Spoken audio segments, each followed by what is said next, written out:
asalaamaaleykum mbokku téléspectateur Batel TV l'officiel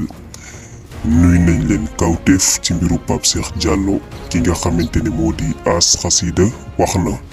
mbokk yi balaa ñuy sori ñu wax leen bu leen fàtte bés li nga xamante ne moo di abonné ngeen abonné ci chaîne bi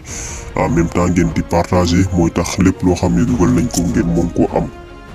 ñu ñëwal leen ci mbirum Pape Cheikh Diallo ki nga xamante ne moo di Kader rek ci Sen TV nekk chroniqueur ak ñaari journalistes yi jàppoon ci mbirum Pape Cheikh Diallo ñoom nag biñ leen saytuwee xool seen wér gu yaram bu ñu sukkandikoo ci Seneweb ñoom dañoo am li nga xamante ne moo di feebaru VIH sida. Kader Dia moom avoué na moom nee na ñoom dañ ko doon fay xaalis pour moom bu mu leen di tëddee loolu la wax ci kanamu enquêteurs yi. ñu ñëw ci ki nga xamante ne moo di As ñu gën koo xam ci As Xasida. As moom wax na bi ñëw ko laajee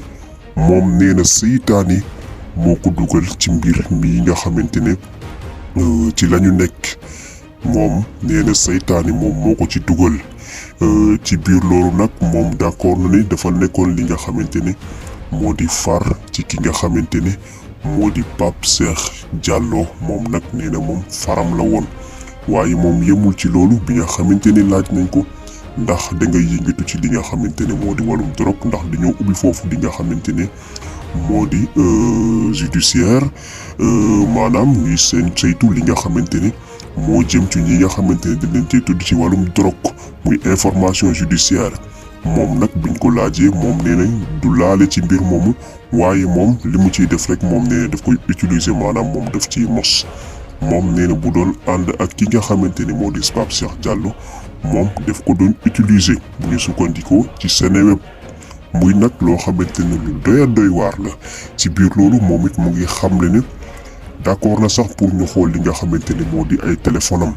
waaye naka noonu gendarmerie moom mu ngi continuer di def li nga xamante ne moo di wéyal ay enquête am kon nag ñu wax rek ne mbirum Pape Cheikh Diallo moom nekk na mbir mu doy waar mais à tout moment nag lu nekk mën na cee xew ñu ngi ciy dégg sax ñuy wax ne am na mbër mi bokk na ci wala mbër mi bokk ci waaye loolu